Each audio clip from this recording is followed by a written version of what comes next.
ससुराल में बैठी बेटी हमेशा पिता की चिंता करती है, मेरे पिता स्वस्थ रहे, मेरे पिता प्रसन्न रहे। उसका कारण है मायका बाप के कारण होता है। शब्द तो मायका है, लेकिन मायका माँ के कारण नहीं माना जाता, मायका बाप के कारण से माना जाता। जब तक बेटी का पिता जिंदा रहता है तब तक बेटी सीना तान कर अधिकार पूर्वक मायके में आ सकती है, जा सकती है, कोई रोक टोक करने का साहस नहीं करता।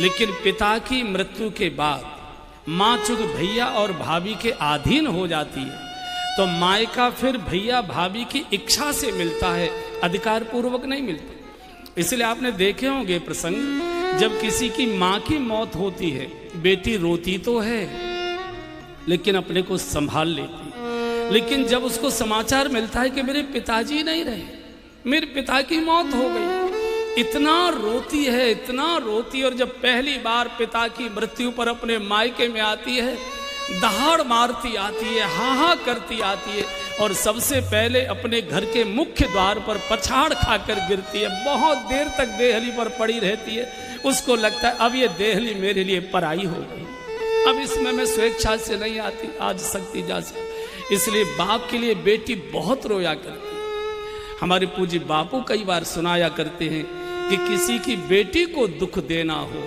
कुछ करने की आवश्यकता नहीं, उसके पिता को गालियां दे दो, बिटिया के पिता को अपशब्द कह दो, उसको अपमानित कर दो। बहू सब कुछ सहेगी लेकिन मेरे बाबूजी को कोई कुछ बोले बहू सहन नहीं कर पाती, बिटिया सहन नहीं कर पाती। सास के पास जाएगी, पैर पकड़ेगी, रोएगी, माफी मांगेगी, माताजी मुझे डांट लो, मुझे फटकार लो, मुझे भूखी प्यासी रख लो, मत बहू का दर्जा मुझे दो, मुझे नौकरानी जैसा मान लो, लेकिन मेरी सौगंध आपको लगे मेरे बाबूजी को कुछ बोलना नहीं, आपको पाप लग जाए।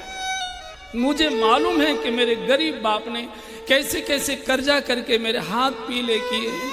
मुझे मालूम है कि आपके दरवाजे के चक्कर काटते काटते मेरे बूढ़े बाप की एड़ियां घिस गई थी, तब मेरी शादी हुई। अभी तो मेरे बाप की पीठ से कर्जे का बोझ नहीं उतरा है। दिन भर भूखी रोती रहेगी, सारे घर को भोजन बना के खिला देगी, लेकिन बाप के लिए किसी ने बोला है बेटी के मुंह में टुकड़ा नहीं जाता। विधाता ने इस सृष्टि में बहुत सारे पवित्र नाते बनाए हैं, लेकिन जितना पवित्र नाता बेटी और बाप का बनाया है, इकलौते बेटे की मौत हो जाती है बाप नहीं रोया करता, छाती पर पत्थर रख लेता है। सारा गांव मोहल्ला रोता है, लाश को आंगन में देखता है, सारा गांव फूट पड़ता है, लेकिन बाप अपनी छाती पर पत्थर रखकर आंसुओं को पी लेता है। लेकिन वही बाप जब पहली बार अपनी बिटिया को हाथ पकड़कर ससुराल के लिए डोली